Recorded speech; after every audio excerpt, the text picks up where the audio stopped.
Good morning to everybody. I'm very happy to be here, and I thank you really for giving me the opportunity to share our experience with you. First, I want to make one confession. After assisting the presentation of Mr. Potocnik, I would like to change everything in mine. It is a little too late. I will try to readjust it. Maybe, if possible, I would like also to structure it in a way to leave some time for discussion. You know, I would really love if you could ask me questions. If you don't, I will send also some proposals to the people here in the room, hoping that I will not make them angry or, let's say, unsatisfied. Because I want to be here also the next year, you know, so I must not hurt anybody. So having said this, I want to say this before starting my presentation. We have, for at least our industry, the plastic industry, the fiber industry, for the application that can be served by our material, we have a solution. And this is not said because I want to greenwash myself or I want to sell something which is not true. I am ready to open up, to welcome specialists, to welcome experts of the European Union, of this beautiful country, also of our industry, to demonstrate that it is possible to change, it is possible to have, I repeat, at least in this industry, a material which is better than others, which is helping first to reduce, because before reusing, I think that the first thing is to reduce. So not only the weight of the people, you know, because I am always on diet and I'm never able to fix my weight within the proper limits. But first, we have to reduce. Second, we have to reuse. Third, we have to recycle. So, of course, we embrace this concept in Aquafil. And I say, where everything started and why is this started? You know, my company was born 50 years ago in a special part of Europe, which is Italy. Italy, as you know, is a beautiful country, just as Slovenia is. But not only, we were born in a special province, which is Trento, and Trento is a special enclave within the political Italian system, because it's an autonomous province. So we can fix a limit, for example, on emissions. Not only they fixed very strict limits on emissions, but they also control. You know, sometimes we in Italy, we are famous because we say speed ticketing 1,000 euro, but then if they don't control, you know, people after being scared for a couple of weeks, they start driving faster than before. You know, now for using telephone during driving, they say, I will withdraw your driving license. Yes, but if you don't control, people after 2 weeks, they will restart using telephone while driving. Well, in Trento, they control. My company is also located 3 kilometers from Lake Garda, which is the largest lake and the largest water reserve of my country. So very, very important. And the river entering in the lake is passing by my fence. So as you can understand, if I do something wrong, they jail me. And they are right to jail me. I'm not saying that they should be wrong, you know. So clearly, in the past, this, for my father, was representing an obstacle to our competitiveness, because we were forced to have higher cost than our competitors in China, in India, in Bangladesh, in Vietnam, or wherever else. In reality, this has created to us a different culture and better technologies to face the future of our life. But not only Italy, Slovenia. Well, for me, this is my second country. For those who know me, you know that I have lived here with my family, mid-90s. It was an incredible experience. I learned a lot from this country. And believe me that I always make good publicity of the country, because really here the culture of sustainability has a long tradition. It started much earlier than in many other countries.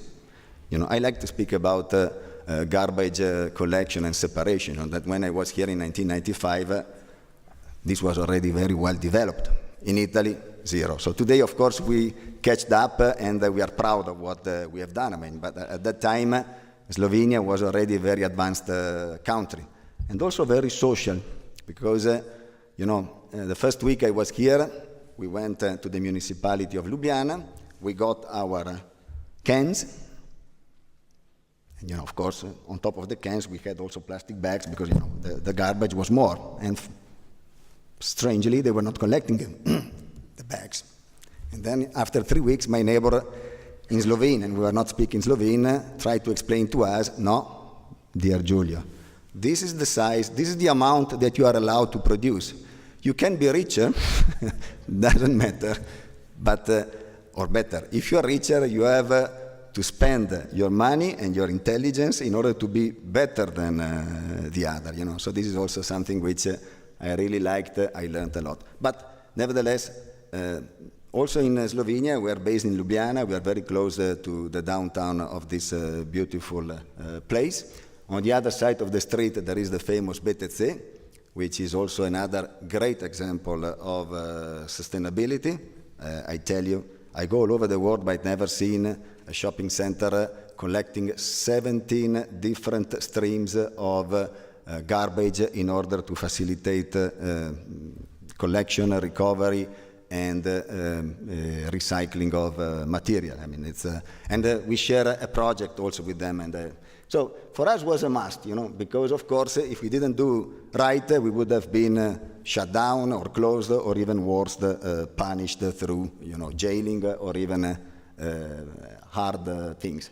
We are a small multinational company, as they say, roughly 500 million euros of consolidated turnover, as the ambassador of Italy said before, working in 3 continents, 8 different countries. Slovenia is, together with Italy, our largest base, and in Ljubljana we have our largest operation and also our Econy regeneration plant. We produce fibers, as I said before. I shut it down. What happened? This case was me, not the technicalities, Okay, we produce fibers. I was able to destroy all the technical system. Thank you. We produce fibers also, for example, for the carpet that you are.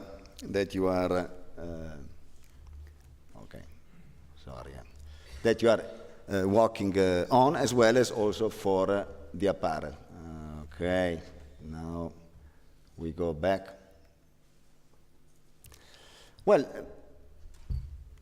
Some years ago, we started to realize that if we didn't change, rather sooner than later, we would have been in trouble because of scarcity of raw materials, because of growing cost of raw materials, but I think especially because in the future, consumers will pay more and more attention to what they are buying. So they don't want to feel guilty when they are buying a product, and they would like to know that this product, at the end of its life, is not going to be landfilled, but is maybe returning back and create value, So because of that, I like to call landfills my gold mines, but I must also say that in a theoretical, perfect circular economical model, landfills should not exist. So I love the idea of the technology to separate, let's say, the fraction of garbage, but I rather prefer the idea of avoiding to have the garbage and to avoid to put all the products together, because this is adding cost. And when costs are growing, it is difficult to make recycling competitive. Try to consider this. When oil was $120 a barrel, my raw materials had a cost. Now the dollar is $50 a barrel, my raw material had a much lower cost. And as the mayor of Maribor knows, when he is separating garbage and trying to make money out of the reselling of the fractions that are going to be recycled, the value of these fractions today are much lower than 5 years ago. So I am a great sponsor of high oil prices, for example, and high raw material prices, because these are going to help recycling industry. But we realized that if we didn't change, sooner or later we would have gone out of business. So we said, why don't we completely change our way of thinking? And we think that the change is a way to be more competitive, is a way to grow, is a way to assure that doing the right thing, we are able to resolve a problem, to make the people working for us happy, and to have better habits of consumers at the end. Of course, this is not easy because, as I said before, we are a company producing fiber, so our raw materials are coming from oil, and we use a lot of energy. So, of course, we are not, how can I say, theoretically representing the state of the art of a sustainable company.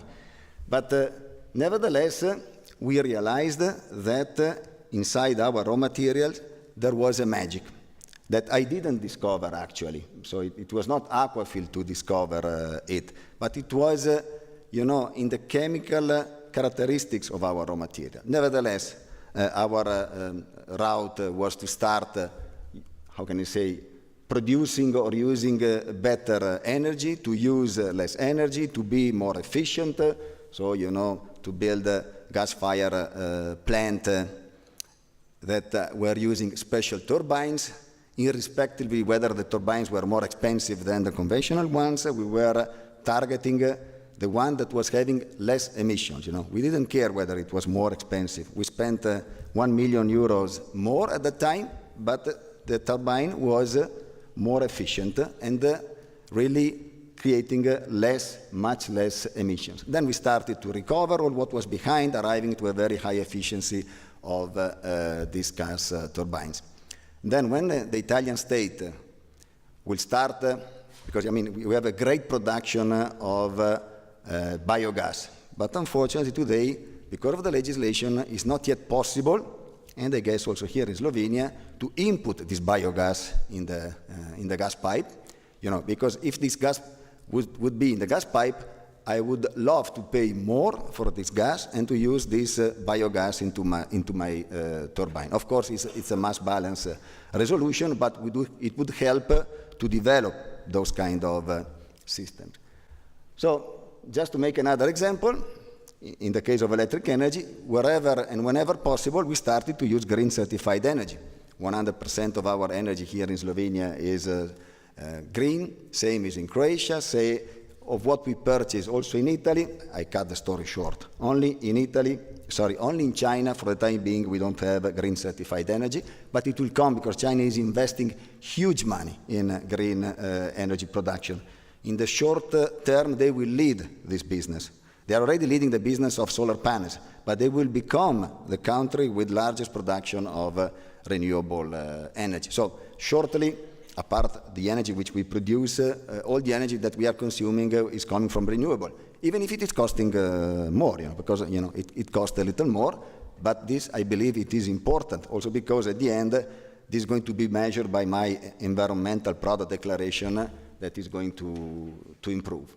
Then we also produce renewable energy whenever possible. Then, as I said before, we started to share our energy platform with our neighbors. We have a project with our neighbor in Italy, in the province of Trento, which is an American multinational company. So out of our gas turbine, we share the heat in order to have a better energy balance. And the same was made thanks to the municipality of Ljubljana, I must say, because here in Slovenia, sometimes small is better than large. When you have small countries, it's easy to go and speak about opportunities and easy also to get answers. That's also the fortune of being in an autonomous province in Italy. So thanks to the municipality of Ljubljana, we had the chance to share the energy which we couldn't reuse internally in our plant with our neighbor, the BTC. Here you can see the work, because of course we had to stop and to make some road construction and to build the pipings. And it was a loss for the municipality because the local power station lost partly a customer, but in this way we were saving more than 400,000 tons of CO2 emissions per year. And so the municipality of Ljubljana and the mayor of Ljubljana was really keen and open to say, okay, this is good for the environment. It is true that we lose an income, but we will have a better environment. It's not easy. So as Mr. Einstein was saying, to take political decision actually sometimes is more difficult than economical one. But this is also very important. But what is the magic of our system and where it comes from? You know, it is not that one day I was sleeping and I dream that my raw material, which is nylon 6, can work in a closed loop and can be recycled forever in an upcycling way. Actually, this is part of the chemistry of the material. And this process was used already decades ago. It simply failed to be used with post-consumer waste. So our, let's say, invention, in this case, not innovation, because, I mean, this is a real invention, was to be able to apply this special technology that was invented 50 or 60 years ago, recovering post-consumer waste and avoiding at this point that carpets like the one that you are walking on, or garments, or other terrible end-of-use products like fishnets that are lost and abandoned in the seas and creating huge problems, instead of being lost, are recovered, transported here in Slovenia, and reconverted into virgin raw material, you know. But this is part of a process that started using better the water system inside the company, working in closed loop with all the water of the company, because of course oil is important, but water, in my opinion, is even more important. So the less water we use, the better it is. Again, sometimes even if the process was a little more expensive than to recover all our pre-consumer waste, you know, because before post-consumer waste, it is much easier to use pre-consumer waste. Then we started to recover it. Finally, arriving in 2011 with the startup of our ECONYL regeneration system. The ECONYL plant has costed a lot of money to my company, has been a big research project made by a team of engineers and PhDs of 5 different countries belonging to my group, involving several universities and research centers. And also, I must say, we have been very lucky because sometimes we were not aware of what we were going to face, because if we had known, maybe we would have not started this incredible journey. Okay? But this has changed a system, because nylon 6 is not only recyclable like we are normally used to. I'm lucky today, because normally in this kind of conferences there are always there are no plastic bottles. In this case, it's easy to explain to you why to recycle our material is more challenging. This is polyester. This is polyethylene. This label can be polyester or polyethylene. I don't understand why it is not polyester. As well, I don't understand why the cork is not polyester. Why am I saying this? Because if it is 100% polyester, you take it, you wash it, and you recycle it. You know? How do you recycle this bottle? You remelt it. Remelting is good. I'm not saying, not criticizing that remelting is a bad thing. But whenever you remelt a plastic, a little or much, you downgrade the mechanical performances of the plastic, and you risk to concentrate chemicals that are inside. Because here it is not pure polyester, there are other chemicals inside. So whenever you remelt it, you add another small amount of chemicals, so you concentrate the chemicals, and you risk the risk that the chemicals are going into the water and in our organism are higher than before. And I guess that nobody of you would like to know that inside this bottle there is antimonium. What is antimonium? It's a cancerogenic raw material considered by the European Union. In fractions, okay, but if you can avoid also to drink fractions of cancerogenic material, I'm sure that you would love it, you know. So we don't remelt our plastic. What we do is to depolymerize our plastic. So our plastic, our nylon 6 plastic, is possible to be taken back to its previous chemical stage. What does this mean? We return to the original molecule, so from the polymer, we disaggregate the polymer into the monomer.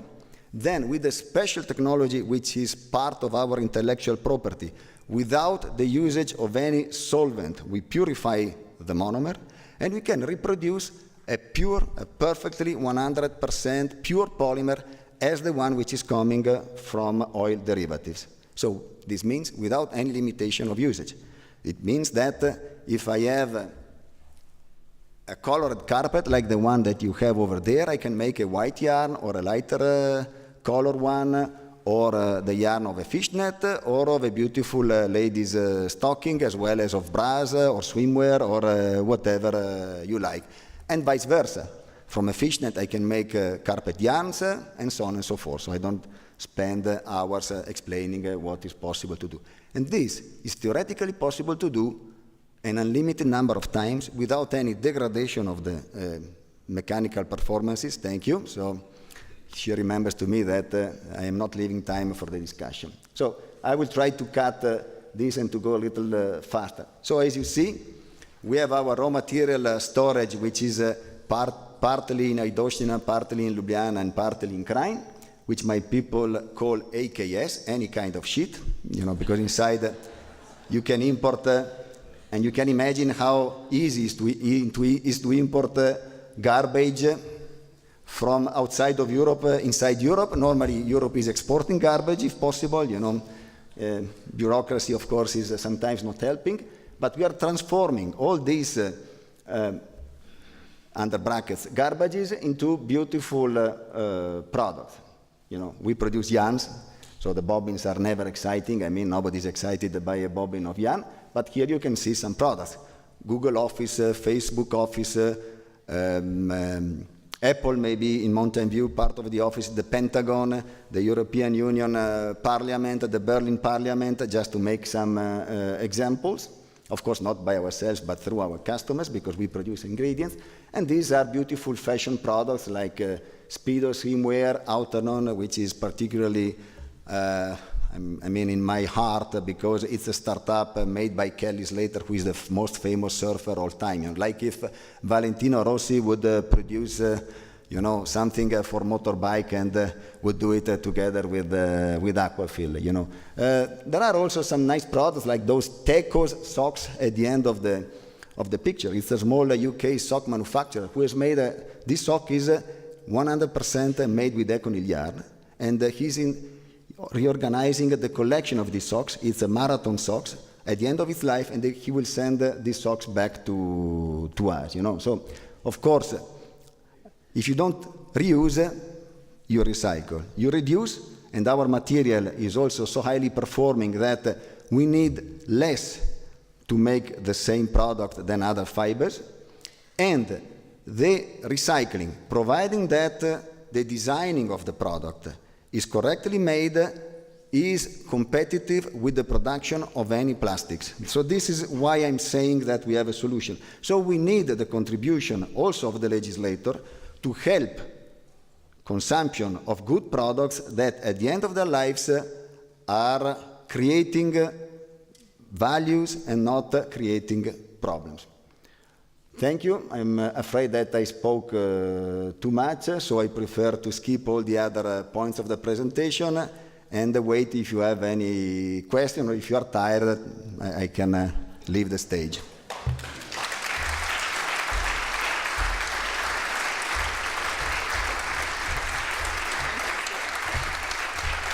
Thank you very much. I believe that you are not so tired that you would not have questions, but the time is running out. Therefore, we will take 2 questions only, short, exact, so please go. Who is the bravest? Yeah, we have one. Here. Hi, Johannes Kisa. I would like to know what you would do with the rest of the sludge you gain during the depolymerization process. So there will be waste, and for what would you use it for? Thank you for the question, because of course we are able to make nylon 6 out of nylon 6, and unfortunately we don't have pure nylon 6 waste like bottles are. So when we import, for example, a fishnet, we may have inside 50% or 60% at best of nylon 6. So what are we doing with the rest of the material? Once we separate the material, we try to recycle also the other materials. We just deposited a patent last December, so the patent is pending, because in aquaculture nets, I go a little faster because it's, I would need 1 hour to answer to this question. Inside aquaculture nets, there are copper oxide composites that are considered as hazardous by the European Union, and if in weight they are more than 25%, you are not able to transport these weights within European Union, but you can grow fishes inside and you can eat those fishes, So we have been able to separate this material, and now we deposited the patent to regenerate the copper. What do I mean? That our effort is first mechanically to separate the material. So we need designers to engineer better products, considering the end-of-life usage of the material. Once we have separated the streams, whenever possible, we recycle them. What is not nylon 6 remains at the bottom of the depolymerization reactor. This is also why our raw material is clean, so we don't concentrate chemicals inside, differently than remelting. And the bottom of the depolymerization, for the time being, goes to a special incineration or waste-to-energy unit in Vienna, which we consider the best in Europe in terms of environmental performances. Clearly, the effort is to have purer and purer nylon 6 to be depolymerized in a way that we have no rest at the bottom of the depolymerization. But like in nature, at the end, if we cannot reuse or recycle, we try at least to make energy, not to waste all the values that are inside. Okay, the second question, the short one. Yeah, please. Short one. Okay, my name is Giulio Bonazzi from the Netherlands. Thank you very much for your inspiring story. And I was lucky enough to be guided around your plant in Ljubljana, thanks to Circular Change. It's wonderful to see you as an inspiring, meaningful entrepreneur. So my question would be, what can we do for you to continue your journey towards a more circular company? Sorry, I lost this because the quality of the sound is here at the stage is very poor. Okay, I will slow down also.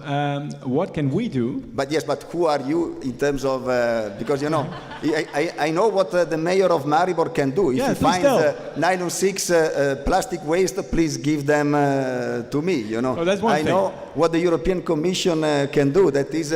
Expose prices and tax differently products in order to, how can I say, but okay, sorry. Oh, go on. I'm saying, I try to make an example. In California, they wanted to get rid of carpets out of landfills because in US, 3.5% of fraction of landfill materials is represented by carpets, which is a lot. So they say, California is very, very advanced. We put taxes that consumers are going to pay, and the money should return to those who are helping to avoid landfilling of carpets. The result was very poor, between the two of us. But what I like of the system, and we will come soon with a solution, again, with a patent which is going to be deposited just in these weeks here in Slovenia, and we will build a big carpet recycling plant in the United States, because thanks to Econil, we have also the solution to recycle nylon 6 carpets. What I like, for example, is that in the label, you know how it works in US, now that you have the basic price, state taxes, federal taxes, value added. It's also expressed the tax that the consumer is paying for helping to keep the environment clean and free of carpets in the landfill. So I think that we need to create culture in consumers, and to create culture in consumer we need education and we need information. And this is, in my opinion, another tool that we could use in order to help consumers to choose which is the best product in terms of values in order to save valuable raw materials for our planet and for our future. Thank you. Great message. So thank you very much, Mr. Bonazzi, for being with us.